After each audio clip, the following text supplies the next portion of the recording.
ఆంధ్రప్రదేశ్లో కాలుష్య నియంత్రణ మండలి ఫైల్స్ తగలబెట్టడం విజయవాడలో కలకలం రేపింది. మాజీ చైర్మన్ ఆదేశాలతో రాత్రి కృష్ణా కరకట్టపై పెద్ద ఎత్తున బస్తాల్లో తీసుకొచ్చిన ఫైల్స్ దస్త్రాలను డ్రైవర్లు దగ్ధం చేస్తుండగా టీడీపీ కార్యకర్తలు అడ్డుకొని ప్రశ్నించారు. ఇప్పటికే మైనింగ్, పొల్యూషన్ కంట్రోల్ బోర్డు ఇసుక తవ్వకాల వ్యవహారంపై స్థానికులకు అవగాహన ఉండడంతో వారిని అడ్డుకునేందుకు యత్నించారు. దీంతో ఫైల్స్ దగ్ధం చేస్తున్న వారు అక్కడి నుంచి పరారయ్యేందుకు ప్రయత్నించడంతో వారిని వెంట పడి పట్టుకున్నారు. మైనింగ్, పొల్యూషన్ కంట్రోల్ బోర్డులకు చెందినటువంటి పత్రాలు, హార్డ్ డిస్కులు దగ్ధమయ్యాయి. పొల్యూషన్ కంట్రోల్ బోర్డు మాజీ చైర్మన్ సమీర్ శర్మ ఆదేశాలతో పత్రాలను దగ్ధం చేశామని డ్రైవర్ వివరించారు. దీంతో పోలీసులు అతన్ని అదుపులోకి తీసుకున్నారు. పొల్యూషన్ కంట్రోల్ బోర్డు మాజీ chairman Sameer Sharma car driver గా పనిచేస్తున్న నాగరాజు మరొకరితో కలిసి ఫైల్స్ దగ్ధం చేసినట్టు గుర్తించారు. ఇక సమీర్ శర్మ ఆదేశాలతో కార్యాలయంలో ఉన్న డాక్యుమెంట్లు, హార్డ్ డిస్కులు గోనె సంచుల్లో దాచిపెట్టామని, ఆ తర్వాత వాటిని కారులో ఎక్కించుకొని తెచ్చి దగ్ధం చేసినట్టు వివరించారు. కాలుష్య నియంత్రణ మండలి, ఆంధ్రప్రదేశ్ ఖనిజాభివృద్ధి సంస్థలకు చెందినటువంటి బస్తాల కొద్దీ దస్త్రాలు ఈ ఘటనలో కాలిపోయాయి. గత ప్రభుత్వ హయాంలో ఇసుక తవ్వకాలు, అమ్మకాలకు సంబంధించిన వివరాలతో పాటు అనధికారిక చెల్లింపుల వివరాలు బయటపడకుండా వ్యవహరించే క్రమంలో ఈ ఘటన జరిగినట్టు తెలుస్తోంది. యనమల కుదురులో టీడీపీ నేతలు వాహనం అడ్డుకుని ప్రశ్నించడంతో విషయం బయటపడింది. డ్రైవర్తో పాటు మరో వ్యక్తిని పోలీస్ స్టేషన్ కు తరలించారు. ఇదే విషయానికి సంబంధించి మరింత సమాచారం మా కరెస్పాండెంట్ నాగేశ్వరం అందిస్తారు. నాగేశ్వరం, ఏంటి ఈ ఫైలు దగ్ధం తీవ్ర సంచలనం రేపుతుంది కదా, అప్డేట్స్ ఏంటి? బుధవారం అర్ధరాత్రి ఆంధ్రప్రదేశ్ రాష్ట్రంలో ఫైలు దగ్ధం ఘటన రాష్ట్రంలోనే సంచలనంగా మారింది. రాష్ట్రంతో పాటు దేశంలోనే ఈ సంచలనంగా మారింది. దీనికి ప్రధాన కారణం కూడా ఏదైతే ఫైల్స్ దగ్ధం అయ్యాయో, ఫైల్స్ దగ్ధం మీద గవర్నమెంట్ ఆఫ్ ఆంధ్రప్రదేశ్ అని ఉండటం, దాని మీద మాజీ మంత్రి, మాజీ చైర్మన్ ఇరువురి ఫోటోలు కూడా ఉండటం, ఇరువురి డీటెయిల్స్ కూడా ఉండటంతో ఒక్కసారిగా అది రాష్ట్ర వ్యాప్తంగా సంచలనమైంది. అలాగే కేంద్ర ఇంటెలిజెన్స్ తో పాటు కూడా దీంట్లో పాల్గొని వాళ్ళు కేంద్రానికి సమాచారం అందించడంతో ఒక్కసారిగా అది దేశవ్యాప్తంగా కూడా సంచలనం కలిగించింది. అయితే ఎక్కడ చూసినా గానీ సోషల్ మీడియాలో ఈ రోజు అర్ధరాత్రి ఫైళ్లు దగ్ధం ఘటన గురించే చర్చించుకున్న పరిస్థితి.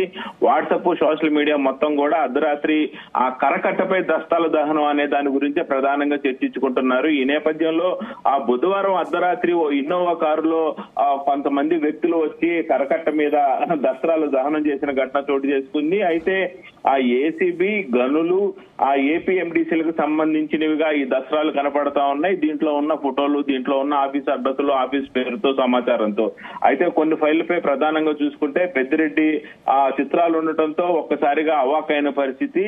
ఆ బుధవారం రాత్రి అర్ధరాత్రి సమయంలో ఇన్నోవా కారు వచ్చింది. ఇన్నోవా కారు వచ్చిన సమయంలో దాదాపు 9 గంటల సమయంలో, 9 నుంచి 10 గంటల సమయంలో ఇన్నోవా కారు వచ్చింది. ఆ Innova car number AP16EF2596 car number.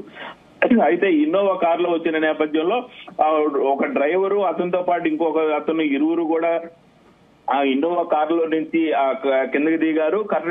కరకట్టపైకి వచ్చారు కొన్ని గోతాలు తీసుకొని. ఈ నేపథ్యంలో ఈ వాహనంపై ఏదైతే ఆ ఇన్నోవా కారు వచ్చిందో వాహనంపై ఆ ప్రభుత్వ వాహనం అని స్టిక్కర్ వేస్తుండటంతో ఫస్ట్ అటుగా వెళ్తున్న వాళ్ళు కారు వెళ్తుందని అనుకున్న నేపథ్యంలో కూడా వీరు పెనమలూరు మండలం పెద్దపుల్లిపాక సమీపంలోని శ్రీనగర్ కాలనీ వద్ద కారు ఆపారు. అది మొత్తం కూడా కరకట్ట ప్రదేశం.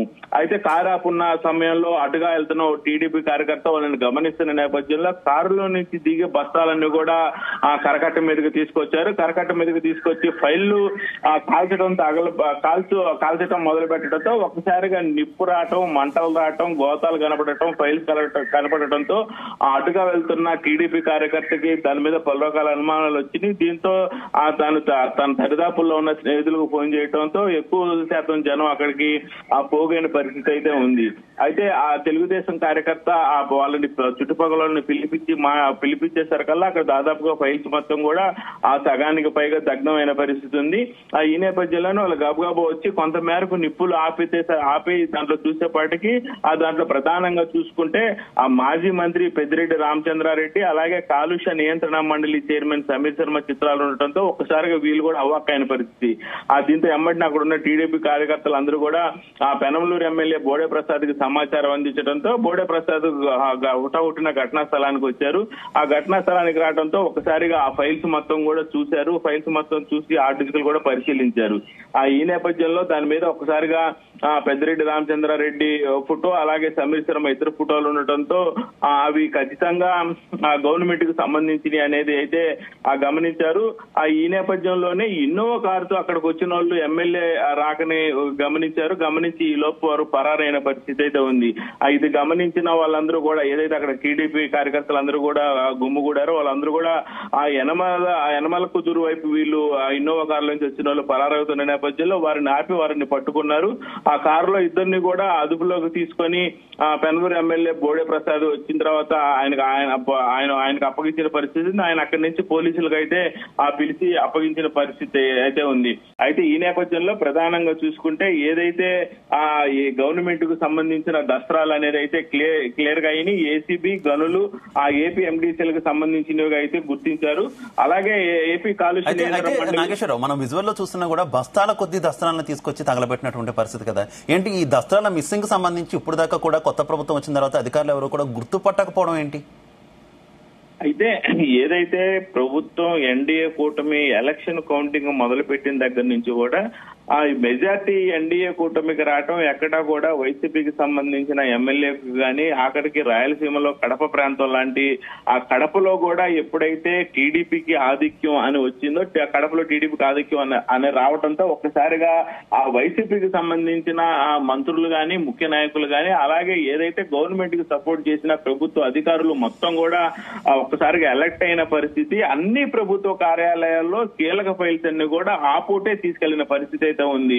ఆ ఉదయం 10:30 గంటల నుంచి 12:30 లోపే కీలక ఫైల్స్ అన్ని కూడా ఆ రోజే తీసుకెళ్లిపోయారు. ఆ రోజు నుంచి కూడా రాష్ట్ర ప్రభుత్వం సంబంధించి కీలక నేతలందరూ కూడా, కీలక అధికారులందరూ కూడా, ఆఖరికి సిఎస్ ఆంధ్రప్రదేశ్ సిఎస్ నీరబ్ కుమార్ తో సహా ప్రతిరోజు కూడా ఈ ఫైల్స్ గురించి అయితే చర్చిస్తున్న పరిస్థితి ఉంది. అది ఒక్కసారిగా నిన్న రాత్రి వెలుగులోకి వచ్చింది.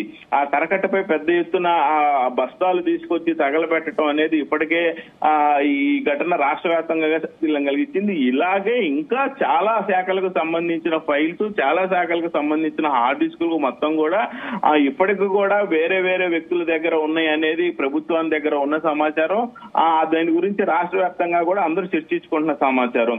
దాదాపుగా మైనింగ్, పొల్యూషన్ కంట్రోల్ బోర్డు, ఇసుక తవ్వకాలు వ్యవహారంపై పూర్తిగా కూడా ఫైల్స్ ఏదైతే ఇప్పుడు ప్రభుత్వం దగ్గర ఉన్న సమాచారం కాదు, చాలా సమాచారం మటుకు వాళ్ళు దగ్ధం చేసిన పరిస్థితి ఉంది. ఇది మరికొంత సమాచారాన్ని ఇప్పుడు వాళ్ళు ఈ పూట దగ్ధం చేస్తున్న పరిస్థితి ఉంది. ఇప్పటికే దాదాపుగా చాలా వేల కోట్ల రూపాయలకు సంబంధించిన లావాదేవీలు, ప్రభుత్వానికి సంబంధించిన ఒప్పందాలు, అలాగే ప్రభుత్వానికి సంబంధించి ఎవరైతే ఈ బడాబాబులు ఉన్నారో వాళ్ళు కాంట్రాక్ట్ చేస్తున్నారో ఆ కాంట్రాక్టర్లకు సంబంధించిన వివరాలు మొత్తంగా కూడా ఇప్పటికే చాలా మటుకు ఆ మైనింగ్, పొల్యూషన్ కంట్రోల్ బోర్డులకి సంబంధించిన ఆ హార్డ్ డిస్కులు కానీ, పత్రాలు కానీ ఎన్నో దగ్ధమైన పరిస్థితి అయితే ఉందనేది ఆ గవర్నమెంట్ దగ్గర ఉన్న సమాచారం. దీనికి సంబంధించి కొంత ఇంటెలిజెన్స్ వ్యవస్థ దగ్గర నుంచి కానీ, ఎస్బీ వ్యవస్థ దగ్గర నుంచి కానీ తెచ్చుకుంటున్న పరిస్థితి.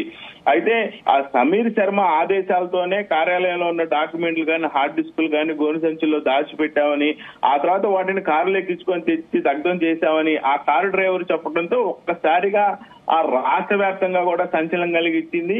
ఆ కాలుష్య నియంత్రణ మండలి, ఏపీ ఖనిజాభివృద్ధి సంస్థలకు చెందిన బస్తాలు తగలబెట్టారనేది ప్రజల్లోకి వెళ్లిపోవడంతో ఒకసారి ప్రజలు కూడా అవాక్కైన పరిస్థితి. ఇలా ఇంకా ఎన్ని ఫైల్స్ ఉన్నాయనేది కూడా చర్చించుకుంటున్న పరిస్థితి. అయితే ఇసుక తవ్వకాలు, అమ్మకాలకు సంబంధించిన వివరాలే ఖచ్చితంగా దాంట్లో ఉన్నట్టు కూడా బోడే ప్రసాద్ కొంచెం గుర్తించినట్టు తెలుస్తా ఉంది. అలాగే అనాధికార చెల్లింపులు వివరాలు ఏదైతే ఉన్నాయో, ముఖ్యంగా వైసీపీ పార్టీకి సంబంధించి సపోర్ట్ చేసిన వాళ్ళు కానీ, వైసీపీ ఆ పార్టీ ఇచ్చిన కాంట్రాక్టులు కానీ దీంట్లో ప్రధానంగా ఉన్నట్టు తెలుస్తా ఉంది. ఈ అనధికారిక చెల్లింపులు వ్యవహారాలు బయటికి రాకుండా ఉండేందుకే ఈ ఘటన కూడా జరిగినట్లు తెలుస్తా ఉందని రాత్రి బోడే ప్రసాద్ మీడియాకైతే వివరించిన పరిస్థితి. Shiva, okay, thank you.